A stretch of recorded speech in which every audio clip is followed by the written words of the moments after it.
तो एपिसोड 7 की शुरुआत वहीं से होती है जहाँ पे इसका कैप्टन इसे कहता है कि जो वो फाइटिंग अम्ब्रेला है, येशू का जो नया वेपन है, वो उसकी कॉपी करके ले आए या तो उसका कॉपी बना के ले आए। तो उसके बाद इसे ब्लैकमेल करता है और कहता है कि अगर उसे इस टीम में रहना है तो उसे कॉपी लाना होगा या फिर उसके बारे में इंफॉर्मेशन लाना होगा। फिर हमें फ्लैशबैक मिलता है ट्रेनिंग एकेडमी का, जहाँ पे ग्लोरी की ट्रेनिंग लेते हैं। फिर हमें पता चलता है कि जब ये ट्रेनिंग एकेडमी में था तभी जो इसका हैंड स्पीड है वो बहुत ज़्यादा स्लो था। जब आप गेम खेलते हैं तब हमें उंगलियों की बहुत ज़्यादा ज़रूरत पड़ती है, आपकी जो रिस्पॉन्स टाइम है वो बहुत ज़्यादा कम होना चाहिए जिससे आप उंगली फटाफट टाइप कर सके और जो अटैक्स है वो ज़्यादा कर पाए।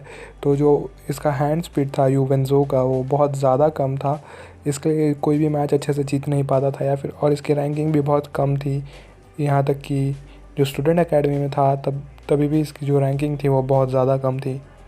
तो जो एक एकेडमी होता है उसमें जो टेस्ट होता है, तो टेस्ट के जो आखिरी टेस्ट होता है साल का, उसमें आपको एक टीचर के साथ compete करना होता है। तो टीचर से compete करने के लिए इन लोग लकी ड्रॉ निकालते हैं। ज़रूरी नहीं होता कि आपको टीचर को हराना पड़े, पर आपको टीचर के सामने कम से कम टीचर को टफ़ कंपटीशन देना होता है। ऑफ कोर्स आप टीचर्स को नहीं हरा सकते क्योंकि वो बहुत ज़्यादा आगे है। तो लकी ड्रॉ निकाला जाता है और बाई चांस जो यूवेंजो है उसको येशू मिल जाता है, यानी कि इसका जो हैंड स्पीड है वो भी बहुत कम है और का जो अपोनेंट है वो उसे न जाना जाता है गॉड ऑफ ग्लोरी के नाम से। तो इसका कोई चांस ही नहीं बनता था पास होने का उस एग्ज़ाम को। उसके बाद ये खुद से ही ट्रेनिंग करने लगता है अकेले में, दिन रात पूरा दिन ट्रेनिंग करता रहता है। इसे पता भी नहीं चलता कि कब सुबह हो गया कब रात हो गया। वो वहीं टेबल पे सो जाता है और अपने साथ ये टाइमर लगा के खेलता है, जो वॉच होती है, जो इनकी क्लॉक है, एडवांस क्लॉक है, वो लगा के खेलता है। और फिर हम देखते हैं बहुत ही कमाल के विजुअल्स। ये जो इसमें एनिमेशन है इस सीरीज़ में वो बहुत ज़्यादा ही कमाल का है। आई होप कि आपने ये सीरीज़ देखा हो या फिर आप देखेंगे, लिंक मैं डाल दूँगा डिस्क्रिप्शन में। और फाइनली वो दिन आ जाता है जब दोनों को compete करना होता है। जो उसके क्लासमेट्स होते हैं या फिर उसके दोस्त होते हैं वो कहते हैं कि ये कंप्लीट डिज़ास्टर होने वाला है, यानी कि बहुत बुरी तरह से यूवेंजो हारने वाला है ये। पर उन्हें पता नहीं होता है कि इसने कितना मेहनत किया। ये पूरे रात भर पूरे दिन हमेशा ग्लोरी खेलने में लगा रहा, इतना खेलता रहा कि जो इसका सर है वो चकराने लगा। फिर उसके बाद जैसे ही मैच शुरू होता है दोनों लड़ने लगते हैं और जैसे ही इन लोग का बैटल शुरू होता है कुछ ही देर में हम देखते हैं कि सबका जो एक्सप्रेशन है वो चेंज हो जाता है, क्योंकि उन्हें लगा ही नहीं था कि इतना देर तक टिक पाएगा कंपटीशन में और ये मैच चलता ही रहता है। फिर जब टाइमर पे सिर्फ 2 मिनट और 18 सेकंड बचे होते हैं तभी के तभी ये मैच बंद हो जाता है, रुक जाता है।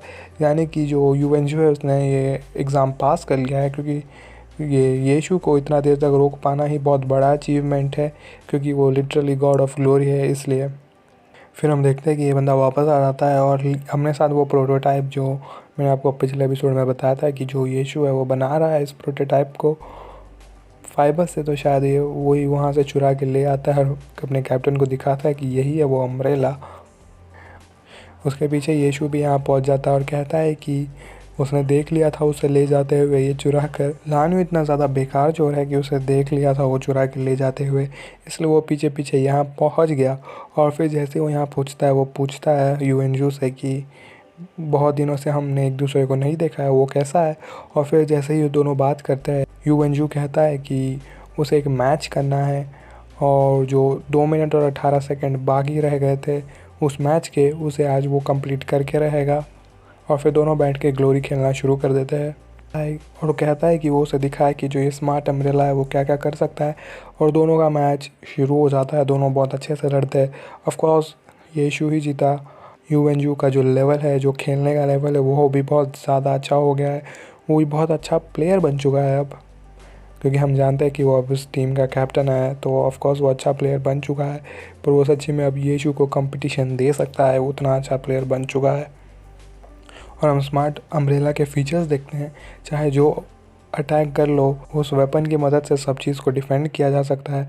उसमें एक्चुअली में एक अम्ब्रेला है, वो अम्ब्रेला खुलता है और वो शील्ड बन जाता है और बहुत सारी अलग अलग चीज़ें हैं उस एक ही वेपन में जो बहुत ज़्यादा ही यूज़फुल है। और जैसे ही मैच ख़त्म होता है यूएनजू कहता है कि वो आशा करता है कि आगे चल के वो उसे ग्लोरी में देख पाएगा, येशू को जल्दी ग्लोरी में देख पाएगा। और येशू इसमें अपना हाथ ऊपर करता है और कह देता है एक तरह से कि वो ज़रूर वापस आएगा और वहाँ से चला जाता है। फिर हम मिलते हैं एक नई गिल्ड से। इस गिल्ड का जो बॉस है वो फ़ोटोशूट करा रहा होता है उसकी फ़ोटो अच्छे से नहीं आ रही होती है, पर वो फ़ोटो का शूट कराने में लगा होता है, शायद उनका जो मैगज़ीन सेल्स है या फिर किसी और चीज़ के लिए। तो उस गिल्ड का जो एक बंदा है वो के बॉस से कहता है कि इस डिस्ट्रिक्ट में एक जुन माशियो नाम का एक प्लेयर है, उसे लगता है कि ये बहुत प्रो प्लेयर है जो नई आईडी के साथ या फिर एक डिफरेंट आईडी के साथ खेल रहा है, और इसने जो गिल्ड है पूरे एरिया में अपना नाम बना लिया है कुछ दिनों में, और ये बहुत ज़्यादा प्रॉब्लम क्रिएट कर रहा है बाकी के गिल्ड्स के लिए। फिर उसी गिल्ड का एक प्लेयर से हम मिलता है, वो प्लेयर शायद अच्छा नहीं कर पा रहा होता है उस टीम के लिए, उस गिल्ड के लिए, इसके लिए शायद वो छोड़ के जा रहा होता है। वो बैग उठाता है, जो यहाँ पे ट्रांसलेशन था वो भी परफेक्ट नहीं था और ना ही हमें कुछ बताया गया। तो जिस तरह से हमें एपिसोड में दिखाया गया मैं उसी तरह से आपको एक्सप्लेन करूँगा। मुझे पता है एक्चुअली में यहाँ पे केस क्या हो रहा है, पर मैं अभी फ़िलहाल आपको नहीं बताऊँगा, आगे तो बताता हूँ। तो ये बैग उठा के यहाँ से जा रहा होता है।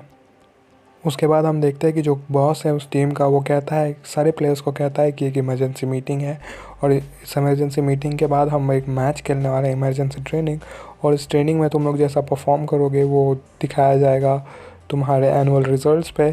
तो सब के सब जल्दी से तैयार हो जाओ और पहुंच जाओ उस मीटिंग वाले रूम में। तो जो मैंने कहा कि ये बंदा जैसे ही जा रहा होता है तो इसका दोस्त इसे बुलाने आता है और कहता है कि हमारे हाथ में एक न्यू अपॉर्चुनिटी है। तो शायद इन लोग उसी लेवल पे जा रहे हैं जहाँ पे अभी जुन माशियो यानी कि येशु है, और शायद उन्हीं से compete करने वाले हैं। तो ये इसे बुला के अंदर ले जाता है, पर जो कंप्यूटर्स है वो उतने नहीं होते, सिर्फ जितने एक्चुअल प्लेयर्स होते हैं उनके लिए ही कंप्यूटर्स होते हैं। तो ये कंप्यूटर ढूंढने लग जाता है।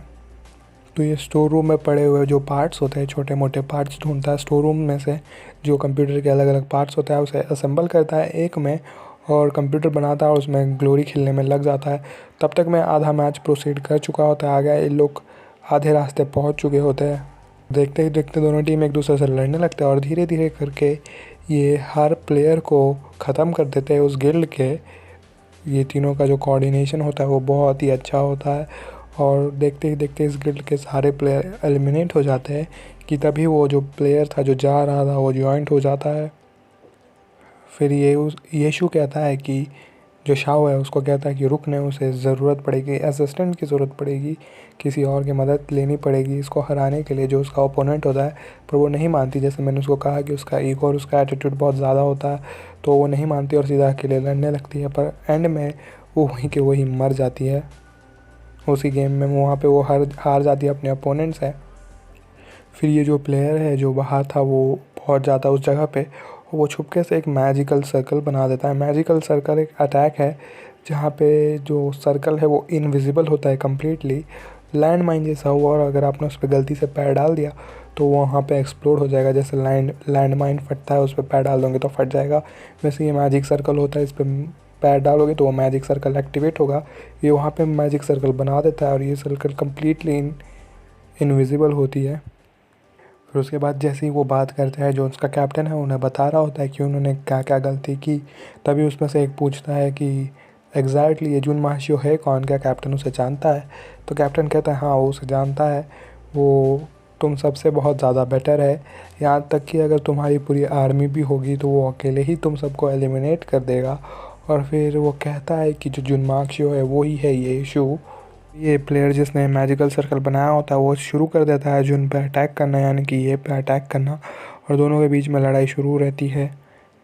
और फिर वो प्लेयर जाके छुप जाता है, और जैसे ही ये उसे ढूंढ रहा होता है, ये इशू उसे ढूंढ रहा होता है, आगे पीछे देखता है और ज़मीन पे देखता है और वहीं पे वेपन टच करता है, जैसे उसको पहले से पता हो कि वहाँ पे वो सर्कल था। और जैसे ही वो वहाँ पे अपना वेपन टच करता है वो उस पर एक्टिवेट हो जाता है, और जैसे मैंने कहा लैंड माइन की तरह काम करता है, उसमें से बुलेट्स निकलने लगते हैं, पर जो उसका वेपन होता है वो अम्ब्रेला जैसा बन जाता है और उसे बिल्कुल भी डैमेज नहीं होता। सब देख के शॉक हो जाते हैं कि उसको पता कैसे चला कि वहाँ पे ये मैजिक सर्कल बना हुआ है, क्योंकि वो कम्प्लीटली इनविजिबल है।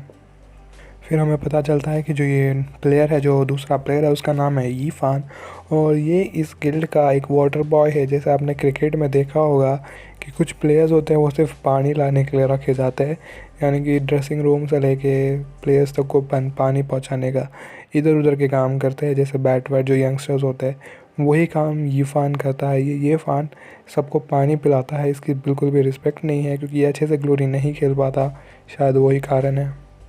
और जैसे मैंने कहा था कि यीफान वहाँ से जा रहा होता है तो वहाँ से चला जाता है और वो वापस जाता है एकेडमी में और ज़्यादा अच्छे से प्रैक्टिस करने के लिए और एक और अच्छा प्लेयर बनने के लिए। और जैसे वो एकेडमी में पहुँचता है तो हम देखते हैं कि वहाँ पे तस्वीर लगी होती है सारे प्लेयर्स की, और हम देखते हैं जितने भी बड़े बड़े प्लेयर्स हैं ग्लोरी में आज, वो सब के सब उसी एकेडमी में पढ़े थे, चाहे वो शू हो या फिर येशू हो या शो मुशेंग हो या यूवेंजो हो, सब के सब उसी एकेडमी में थे। वो वहाँ जाता है, उनकी फ़ोटो देखता है और वहीं पे वो एपिसोड ख़त्म होता है। तो शायद हमें ये दिखाया गया कि ये जो यीफान है वो भी आगे जा के येशू से मिलेगा, येशू के टीम में जॉइंट होगा। तो गाइस यहीं पे एपिसोड ख़त्म हुआ, एपिसोड 7। देखते हैं एपिसोड 8 में क्या होता है। तो एपिसोड 8 की भी शुरुआत यीफान से होती है और हम देखते हैं कि वो जैसे उस एकेडमी में पहुंचता है फिर वहाँ पे वो ट्रेनिंग शुरू हो जाता है और ट्रेनिंग के पहले दिन ही वो बहुत ज़्यादा अच्छा परफॉर्म करता है। उसके बाद जब वो मास्टर्स होते हैं वहाँ के, वो उसे उसका रिपोर्ट देता है। तो जो यीफान है वो बहुत ज़्यादा अच्छा परफॉर्म करता है एकेडमी में और वो बाकियों से बहुत अच्छा बेटर परफॉर्म करता है। पर उसके बाद उसका मास्टर उसका रिपोर्ट कार्ड लेके आता है और कहता है कि जो उसका परफॉर्मेंस है वो बहुत ज़्यादा अच्छा है, पर ये अभी भी जो इंटरनेशनल अकेडमीज़ है या फिर जो बड़े बड़े गिल्ड हैं उनके लेवल का नहीं है। वो इस रिपोर्ट के साथ भी किसी भी गिल्ड में नहीं जा पाएगा, ये अभी भी गिल्ड लेवल का प्लेयर नहीं है। तो फिर ये बैठ जाता है और सोचने लगता है कि जो पिछला मैच था उसमें जुन ने उससे क्या कहा था, जुन माशियो ने उसको क्या कहा था। तो यीशु ने ये कहा था कि उसने अपने जो प्रॉब्लम है उसे वो ही नहीं पता कि जो उसकी कठिनाई है वो कहाँ आ रही है, उसे यही नहीं पता कि उसका प्रॉब्लम कहाँ है, तो उसे सॉल्व कैसा करेगा। तो उसको खुद ही अपना जो प्रॉब्लम है वो ढूंढना होगा और ये जानने के लिए वो वापस कंप्यूटर पर लॉग इन करता है और जुन माशियो से पूछता है तो वो कहता है कि वो इतना आसानी से तो नहीं बताएगा, उसे ये सब खुद ढूंढना पड़ेगा और वो खुद ढूंढ पाएगा तो ही वो उसे ठीक कर पाएगा। और जैसे ही ये कहता है उसके बाद दोनों मैच में आ जाते हैं और दोनों मैच करने लगते हैं, एक दूसरे से लड़ाई करने लगते हैं। और फिर जैसे अब जानते ही है कौन जीता होगा, जुन जीत जाता है ये मैच आसानी से। उसे अभी भी नहीं समझ में आता कि वो गलती कहाँ कर रहा है। फिर हमें पता चलता है जिस गिल्ड में वो पहले था उस गिल्ड का नाम था वेशाओ, और वो जो बॉस है जो येशू को पहले से जानता है वो भी पहले के दोस्त है। तो येशू यानी कि जुन से कहता है कि वो क्या कर रहा है, वो ग्लोरी में आना चाहता है। अगर वो ग्लोरी में आना चाहता है तो जो वेशाओ है उसमें जो कैप्टन की पोजीशन है वो हमेशा खाली रहेगी उसके लिए। पर जुन मना कर देता है, ये मना कर देता है और कहता है कि उसे नहीं आना, वो वेशाओ के लिए नहीं खेलेगा। और तभी वो यीफान से बात करता है और यीफान को कहता है कि अगर वो चाहता है तो वो उसे बता सकता है कि जो गलती है वो कहाँ हो रही है, और कहता है कि जो उसकी जो एक्चुअल प्रॉब्लम है वो उसके रोल में है, जो वो रोल प्ले कर रहा है गेम में उसे चेंज करना होगा, उसे किसी और का रोल करना होगा, यानी कि कोई और कैरेक्टर यानी कि मेज या फिर अलग अलग तरह के कैरेक्टर इस गेम में, उस कैरेक्टर का रोल लेना चाहिए। जो उसकी एक्चुअल प्रॉब्लम है वो उसकी स्किल्स में नहीं है, उसके जो अवतार सिलेक्शन है, जो अवतार लेते हैं, जैसे सोमुशैंग गनर है, फिर येचू मेज है, तो उसी तरह से उसका जो प्रॉब्लम आ रहा है वो उसके सिलेक्शन में आ रहा है, कैरेक्टर सिलेक्शन में। तो अगर वो कैरेक्टर सिलेक्शन ठीक कर पाएगा तो उसकी जो गेमिंग है वो भी अच्छी हो जाएगी। और फिर उसे वो एड्रेस देता है और कहता है कि वो उसे आके मिले उस एड्रेस पे। फिर जो शाओटांग है वो भी कंप्यूटर पर लगी होती है, उसे हराना होता है उस बंदे को जिसने उसको पिछले मैच में हरा दिया था।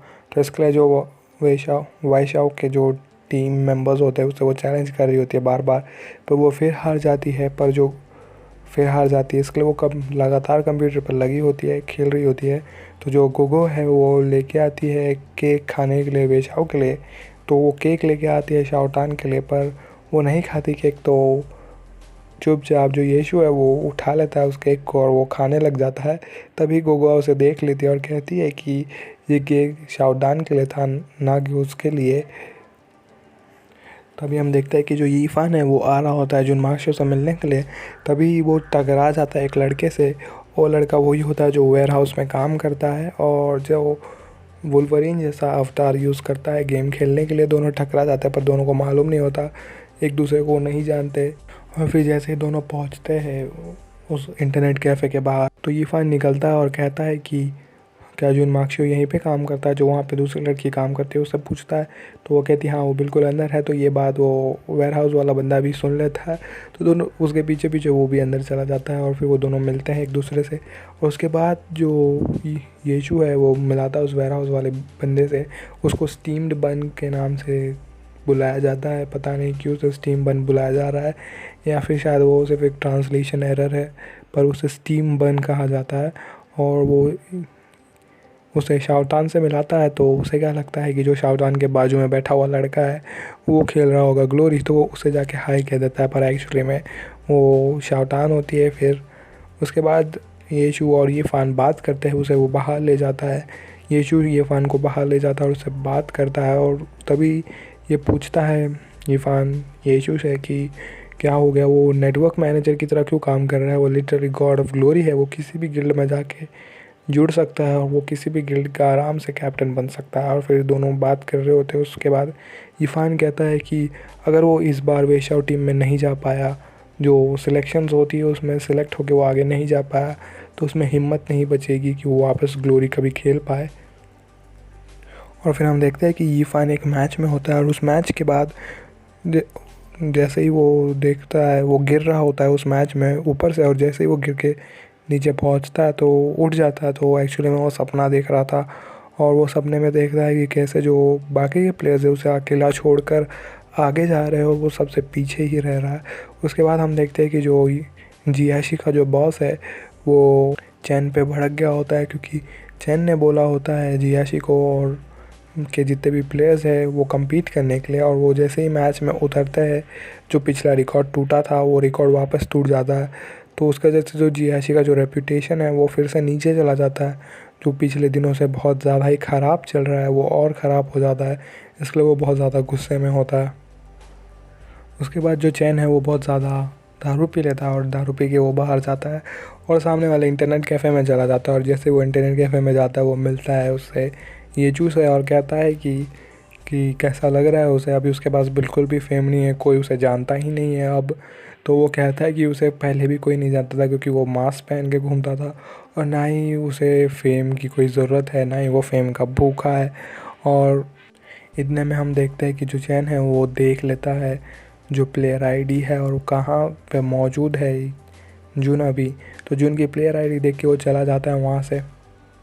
फिर हम देखते हैं कि अगले दिन जैसे ही जून और बाकी की जो उसके टीम मेंबर्स है वो गेम खेल रहे होते हैं, मैच खेल रहे होते हैं, तभी वो यीफान को भी बुलाता है। पर यीफान का जो टेस्ट है, जो इवैल्यूएशन टेस्ट है एकेडमी का, वो कुछ ही देर में होने वाला होता है। तो यीफान वो उस टेस्ट को इग्नोर करता है और उनके साथ मैच खेलने आ जाता है। और इस मैच में इस बार वो स्वॉर्ड्समैन की जगह एक ट्रिकस्टर का रोल करता है, यानी कि जो उसका जो रोल है वो चेंज कर दिया उसने। वो पहले एक स्वॉर्ड्समैन का रोल करता था, अब वो ट्रिकस्टर बन चुका है, यानी कि उसके पास बहुत सारी छोटी मोटी छुपी हुई टेक्निक्स है और वो दूसरे लोगों को पावर दे सकता है। यानी कि जो इसका जो रोल है वो अटैक का नहीं है, वो मदद कर सकता है, यानी कि ये हेल्प देने वाला है, किसी और प्लेयर की पावर को बूस्ट कर सकता है, ऐसी ताकत है इसकी। और जैसे ही इन लोग मैच खेल रहे होते हैं तभी जो जियाशी की जो छोटी टीम है, जैसा आपने देखा होगा इंडियन क्रिकेट टीम की एक मेन टीम है और एक छोटी टीम है, जैसे अंडर-19 टीम कहते हैं या फिर टीम बी भी कहते हैं, वैसे जियाशी की भी एक टीम बी होती है। उसे चैन चलाता है, उसकी टीम का कैप्टन चैन है और वो उस टीम को लेके पहुंच जाता है उसी जगह पे। मैंने कहा था कि जो जून का जो प्लेयर टैग है या फिर प्लेयर आईडी है उसने देख लिया था, तो वो उस एरिया में पहुंच जाता है और सब मिलके उस पर हमला कर देते हैं और वहीं पे एपिसोड ख़त्म होता है। तो एपिसोड 8 वहीं ख़त्म हुआ। तो दोस्तों अगर आप चाहते हैं कि मैं ये कंटिन्यू करूँ तो सब्सक्राइब कर दीजिए। मेरे को पता है कि मैं बहुत ज़्यादा टाइम लगा रहा हूँ, पर मेरे जो एग्ज़ाम्स है और बाकी जो सारे असाइनमेंट्स है उसके वजह से मैंने रिकॉर्ड नहीं कर पा रहा हूँ, पर मैं जल्दी से जल्दी वो रिकॉर्ड करके और लाने की कोशिश करूँगा। तो दोस्तों इस एपिसोड के लिए इतना ही और अगले वीडियो तक के लिए बाय।